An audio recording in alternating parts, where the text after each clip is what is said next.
মুজিবকে মারা হলো কেন? মুজিব তো মারা যায় নাই, মুজিব নিহত হয়েছে। মূল নাম শরীফুল হক ডালিম, তবে তাকে সবাই চেনেন মেজর ডালিম হিসেবেই।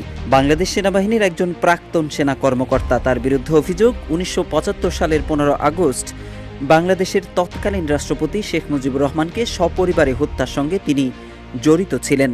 দীর্ঘদিন জনসমক্ষে দেখা না গেলেও সাংবাদিক ইলিয়াস হোসেনের এক লাইভে সম্প্রতি দেখা যায় বীর মুক্তিযোদ্ধা লেফটেন্যান্ট কর্নেল অবসরপ্রাপ্ত শরীফুল হক ডালিম বীর বিক্রমকে।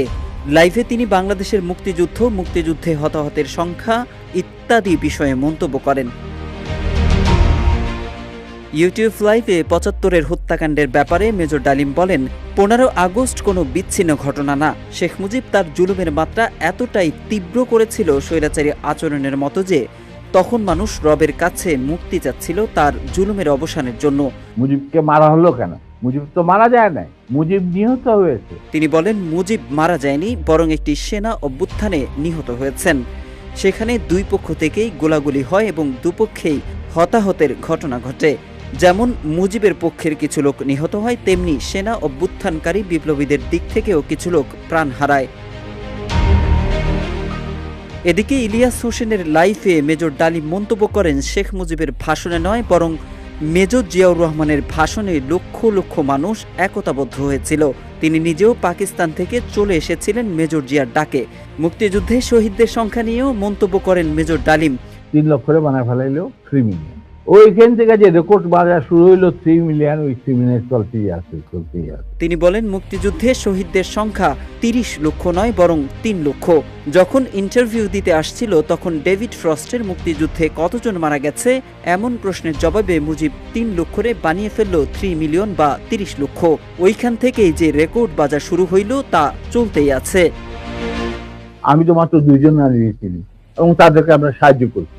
বাংলাদেশের স্বাধীনতা যুদ্ধে 2 লক্ষ নারীর সম্ভ্রম হারানোর বিষয়ে সাংবাদিক ইলিয়াস হোসেনের প্রশ্নের জবাবে এই বীর বিক্রম বলেন, মুক্তিযুদ্ধে ধর্ষণের শিকার নারীদের সংখ্যা 2 লক্ষ নয়, বরং আরও অনেক কম।